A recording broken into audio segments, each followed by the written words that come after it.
Hello there, Ray here, and what you see behind me is a flying machine that can place in floors automatically for an infinite amount of distance. If you guys seen the last Prototech episode, we had this really cool flying machine which is placing in over 100,000 carpets, and this was for the floor of our jungle perimeter.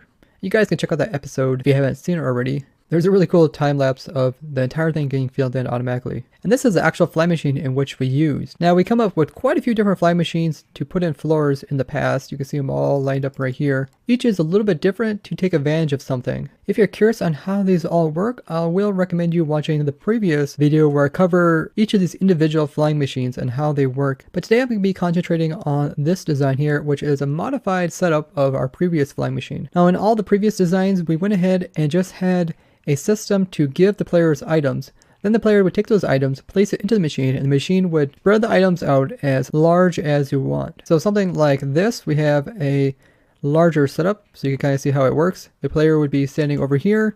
He would be given items from this water stream. He'd be placed them into the system here, and the system has pistons which are going to take the blocks and spread the blocks out along the entire distance. So even though the player placed a block way over there, the blocks would eventually move all the way to the very end, and you can make this as wide as you want. And there's also a really cool time lapse of this machine working in the previous floor building tutorial video. But with this new system here, all the items are actually duplicated with the machine as it's moving forward. So you don't have to have any type of system to give the player more blocks to place in. The way that we accomplish this is we have a carpet duper attached to the fly machine, so it is producing more and more of whatever type of carpet you want, and then the player is right here to pick them up and put them into the system. So let me show you this thing turned on. So there is an off switch right here. So if I turn that on, that's going to turn on the clock which is moving the items that direction. There's also a separate clock here which will turn on and off the carpet duper. So if I remove that, there you go, carpet duper is in place. Now this current carpet duper you see right here will work for 1.13, 1.14, 1.15, and any version above that. One you've seen in our video was set up for 1.12, so slightly different, but you can probably tell the only difference was actually switching the coil plane out for a normal rail. So now we are ready to go ahead and use machine. We can come over here, I can even go into survival mode, aim right there, just put down a weight on my right click button, and I can go AFK. And this machine will be placing down a huge area worth of carpet indefinitely. I can go into F5 mode, you kind of see how it's working. This is how it looks. You can see everything moving forward. So we have as a player placing carpet directly ahead. Carpet duper is off to the right. And every time the duper goes forward or backwards, it will duplicate carpet. And you notice that there is sometimes a delay on how the duper moves forward. But the duper actually produces twice as much carpet as the player needs. And this is good. That way the player never runs out, even in circumstances where the machine takes a little bit of time to move forward. Since the duper does have a slime block in front of it, when the duper moves back and forth, it will sometimes push the items way off to the left-hand side. The player will eventually restock any items that are missing from the stack that he's using to place down. Now by having the actual duper move with the machine, we're capable of going an infinite amount of distance, especially if you choose a place like the nether ceiling, which is already flat. You don't have to do any type of preparation, as the machine likes nice flat areas, and it will just keep on placing the blocks down. Another ceiling, you also have the little mushrooms that grow up there, but the machine will just push these carpets and break those off, so those won't affect the machine. Also in the nether, there is pockets of lava, which you might think could burn the carpet, but the pockets of lava don't actually get very close to the top layers of the nether ceiling, so they shouldn't be able to reach the carpet to start it on fire. This is something that Saniki actually looked into when he was designing the nether ceiling bedrock breaking flying machine. So hopefully he'll do a video about that someday. Now you can use this to pretty much go anywhere you have a flat surface. If you wanted to do this in like a large flat perimeter like we did on the Prototech server, where we went down to Y level 0 bedrock and then placed carpet on top of it. Or you can just dig down until you get to the layers of the bedrock. Even though they're kind of weird shaped, you can come in here and fill in any of the gaps. And then once you have the place full, then you can come in back with the machine and it will fill in all these holes. Now if there is a hole, then the machine is just going to push carpet over top of it. The carpet's going to pop off. There is a wide range of carpets to choose from, so you have quite a selection for items to duplicate if you're trying to go for a specific kind of color scheme. Like in the jungle perimeter, we kind of like the same color that we did with their melon wall, which was kind of a lime green color, so we went with the lime green carpet and it turned out really nicely. But besides just duplicating carpets and using them for a floor, you can also use other things. So another thing you can duplicate is rails. If you guys see my last video, I showed a couple different rail dupers for like 1.15, so you can actually put these onto this machine. So I switched out the machine with a rail duper. All I did was move the coral up to the top and then put the rail underneath. Now let's go ahead and start it up, and you can see it's duplicating rails. And then what you can do here is stand right here just like as before, and you would be in survival mode. Just place down rails. Oh wait, I gotta turn this on still.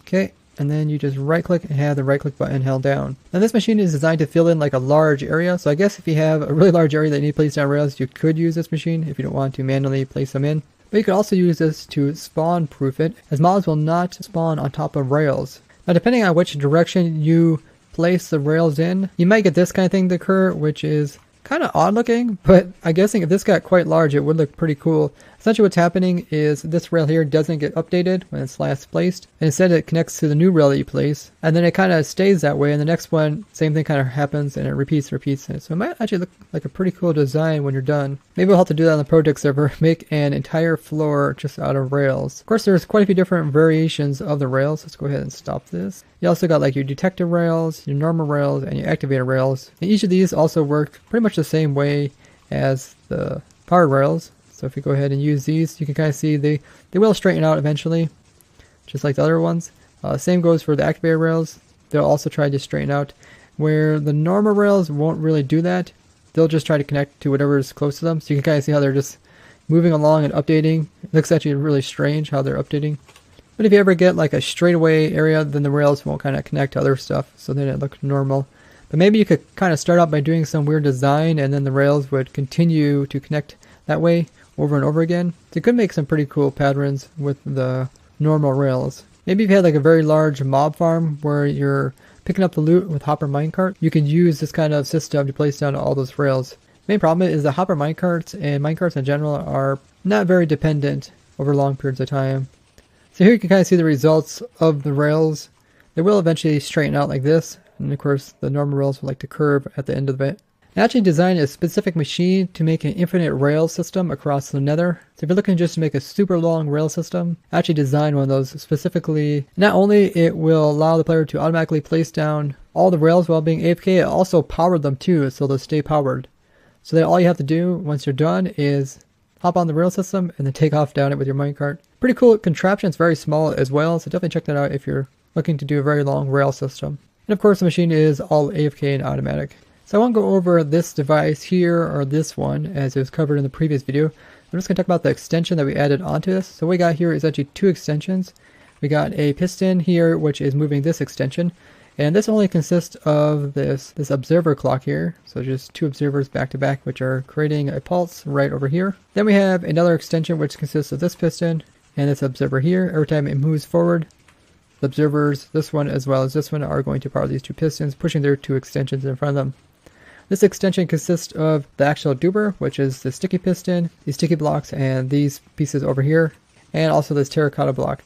And essentially what happens when it moves forward is it doesn't matter if it's extended or retracted, it will push this segment forward.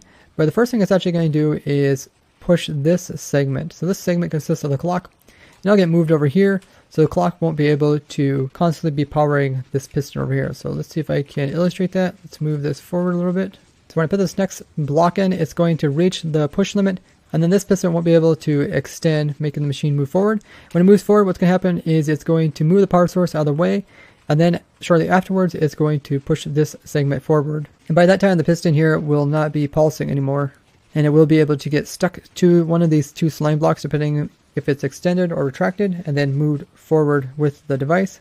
Let's go ahead and put that piece in. You guys can watch it happen. Kind of see it works pretty fast.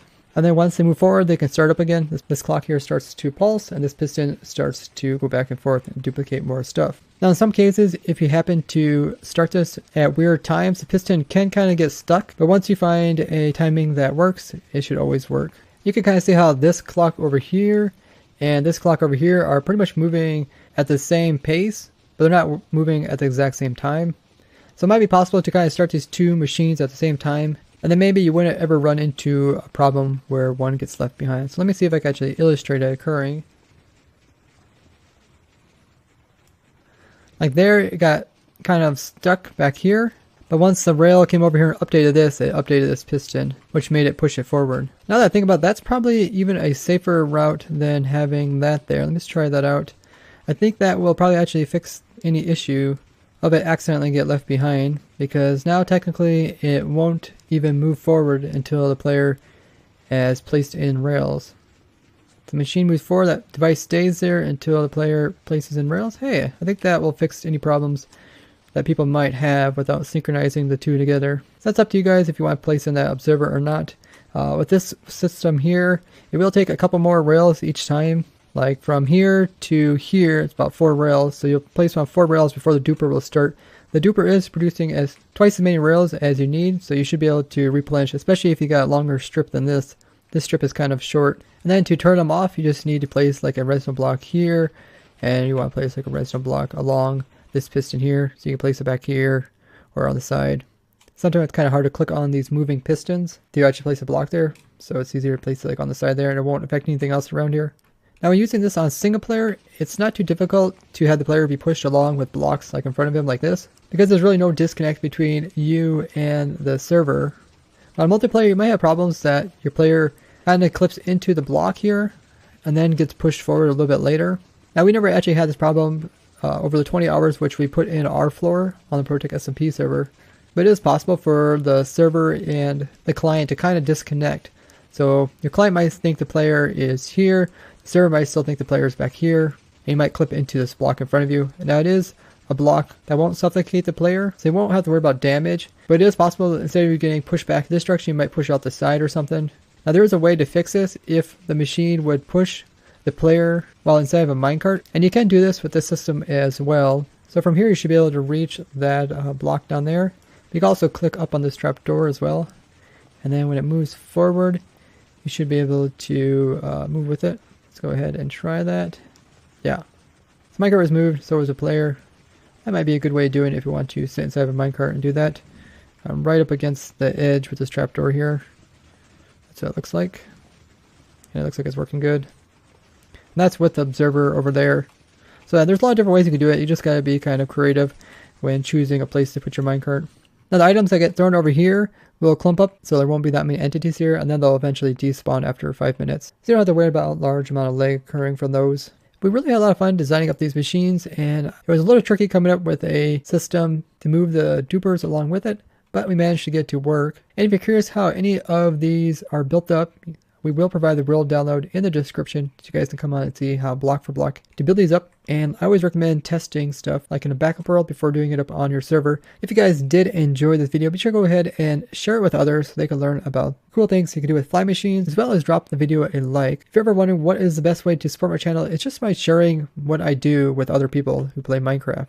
But if you would like to support me even more, I do have a Patreon where I do have rewards for different levels. So if you're able to join my Patreon, I really appreciate that. And I really have fun with the different rewards. And with the rewards, it allows me to get to know you guys better. And you guys are able to showcase your work through me. So if you haven't took a look at my Patreon page, I'll link it down below. And I would like to thank you guys for watching, and I'll see you guys in the next one. Bye-bye.